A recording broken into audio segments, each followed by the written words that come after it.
The volcanic peak that formed the background of the island rose perhaps 3,000 feet straight up out of the sea. It was the cone of a volcano long extinct. From its base, ridges of congealed lava flowed down to the distant shore. Once, in the dim beginnings of the world, this mountain had belched forth fire and brimstone, spreading destruction over the land.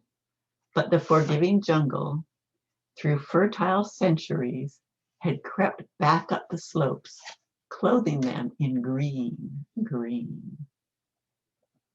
The boy rose and stood stretching his stiff limbs. The water had restored him, and he felt much stronger.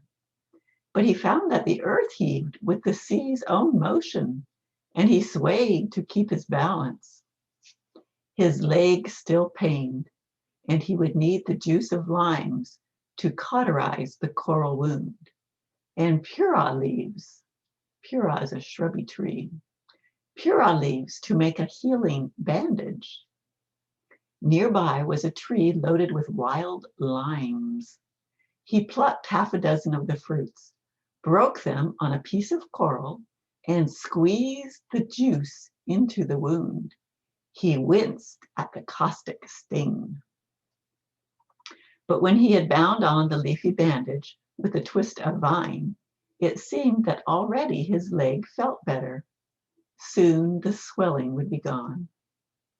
Close at hand, he discovered a rude trail made by wild pigs and goats in their wanderings across the mountain.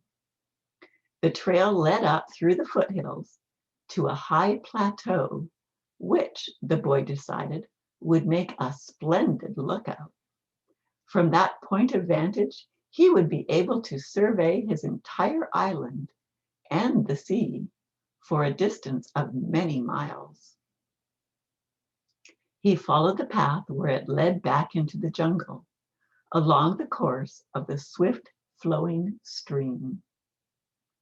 The trail sloped up sharply, and Mafatu pulled himself up by roots and trailing lianas, it's a woody vine, now climbing, now crawling flat on his stomach. He found that he had to stop every now and then to catch his breath.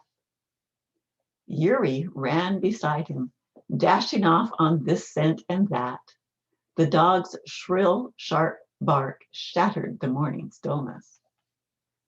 For a quarter of a mile, the coconuts held, beautiful trees that were more luxuriant than any in Hikaru. It was always thus in the rich soil of the volcanic islands. Then came a belt of breadfruit and wild bananas, of oranges and guavas and mangoes. The roots of the mape trees, the island chestnut, twisted over the ground in strange, tormented shapes.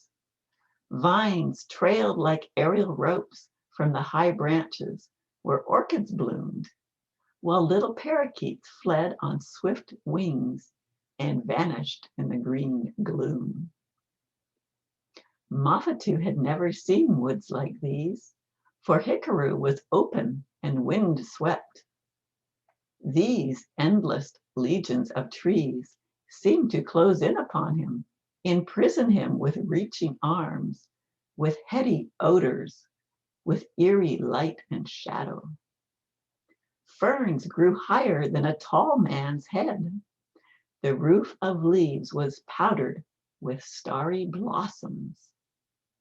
By the time Mafatu reached the plateau, he was exhausted, and his leg throbbed with pain. He lay down full length upon the volcanic rock and watched wild goats leaping from peak to peak high above his head, and heard their shrill bleating in the clear air. When he caught his breath, he sat up again and looked about. The plateau appeared to divide the island into halves. From his vantage point, the boy could see its whole circumference. He was hoping desperately for some sign of human habitation, yet fearing it too. For who knew whether humans might prove friends or enemies? He almost hoped that the island was uninhabited.